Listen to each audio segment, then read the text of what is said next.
everyone! Today marks our 30th week ni Ju. I can't believe it. Parang ang bilis-bilis ng panahon. Kulang-kulang 2 buwan na lang. Andito na si Ju. So I'm very excited. Pakita ko muna sa inyo kung gaano ako kalaki. Dahil malaki na talaga ako ngayon. This is baby Ju. 30 weeks. Yung belly button ko talagang outy na siya. Sabi nga ni Jaya, bakit ganyan mama, parang may button? Stretch marks ko, ayan na, bonggang-bongga na siya. Pero, kung i-compare ko yung stretch marks ko nung first pregnancy, hindi pa ito dark. Kasi kay Jaya, naloka talaga ako noon. Nagulat ako, ang daming black talaga. Pero ito, ano lang yan, silvery yung kanyang appearance. Kaya, sa pagtama ng ilaw, kala niya maitim, pero yeah. Feeling ko mababa yung belly ko ngayon compared dun sa first pregnancy ko. Kasi hindi ako hinihingal. Kaya ko pang matulog. Minsan nagigising ako, nakatihaya ako matulog. Diba dapat nakatagilid lang? Usually diba pag nakatihaya, para ka nang nalulunod. Pero hindi ako, wala akong na-feel na gano'n. Itong baby ko na to is super likot. And I'm happy kasi minsan nga ako na mismo yung nang-i-istorbo sa kanya para gumalaw siya kasi namimiss ko siya na gumagalaw. Ina-expect ko na very active siya paglabas kasi ngayon pa lang sa tummy ko. Mula nung 5 months na na-feel ko yung paggalaw niya, tuloy-tuloy na. Last week nagpa 4D ultrasound kami. Na-confirm na talagang our baby is going to have a cleft lip. Yun pa lang yung na-confirm, hindi pa nalaman doon sa ultrasound kung affected pati yung kanyang palate. Hiniwalay ko kasi yung video clip ng kanyang 4D ultrasound, so if you wanna check it out, ilalagay ko yung link sa baba. Ganito kasi nangyari niyan. Lumipat na kami ng clinic kung saan kami nagpa-ultrasound. Yung first one was sa baby ultrasound company sa may Robinsons, Manila. Nung una akong nagpa-ultrasound doon for the 3D, for the gender determination, okay. Kaso nung second one, yung sa aking congenital anomaly scan, hindi ko medyo naging traumatic yung aking experience doon. Actually, sa aming tatlo. Si Jaya, si Papa, tsaka ako. Sana man lang naging mild sila sa pagsabi ng condition ni baby. Parang hindi ko na-feel yung empathy. Ayoko nang balikan yon kasi ayoko na nga din alalahanin yung time na yun. Pero yun yung first time na narinig namin na merong cleft lip si Ju. So, yung sumunod na ultrasound namin, sa may SM San Lazaro na kami nagpa-ultrasound, sa may Top Health. At mas mura doon. Mas mura yung mga packages nila. Yun nga lang talagang you have to be there. Saktuhin nyo na hindi weekend, na weekday para hindi maraming tao. Kasi marami nagpapa-ultrasound sa kanila kasi nga mura, tsaka okay.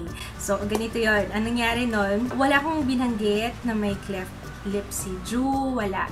So, gusto kong sa kanila mismo manggaling. Parang nag-ano ba ako ng second opinion? Parang ganun ang ginawa ko. Tinanong ako kung first pregnancy ko ba, kung normal delivery ng first pregnancy, sa yung mga usual questions. And then, nung sinimulan na yung ultrasound, hesitant pa nga magsalita yung I'm not sure kung OB siya, pero yung sonologist, hesitant pa nga siyang magsalita na alam mo na ba? Parang ganun ang sabi niya.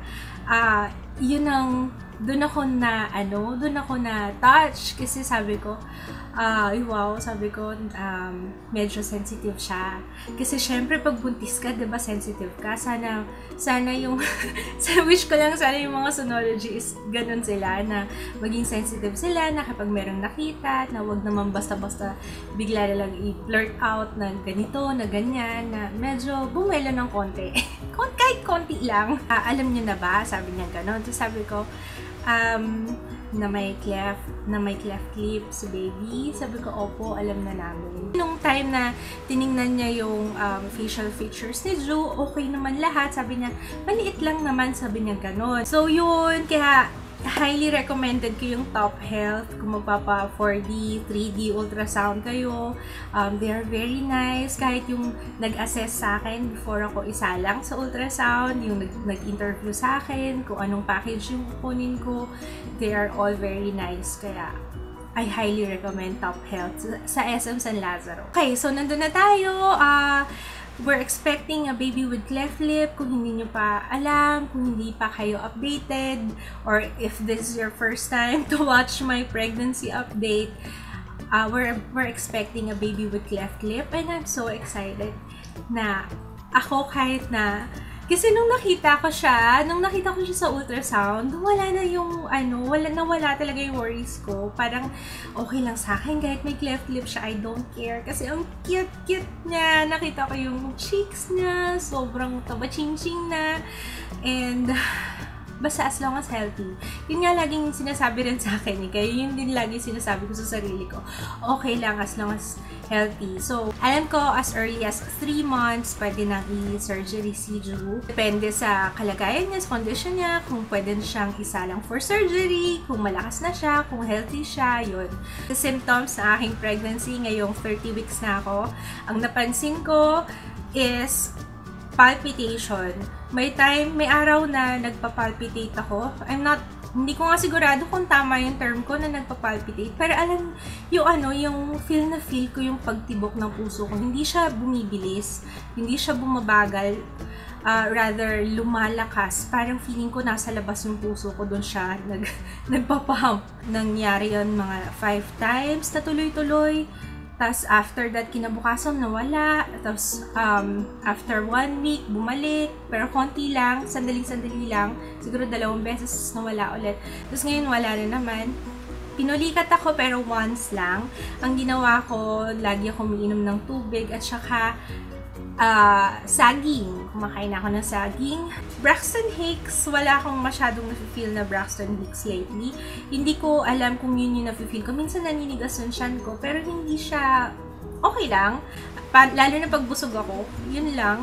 Ang pinaka-hate ko na symptom ngayon is yung pananakit ng likod ko every time na nakahiga ako. Hindi na ako pwedeng matulog ng matagal ng more than 4 hours kasi sobrang sakit na sa likod. Lalo na kapag maglilipat ako from one side tapos lilipat ako sa kabila. Hala, Diyos mia! Talagang sakit-sakit talaga sa likod. Parang minsan nakakaiyak.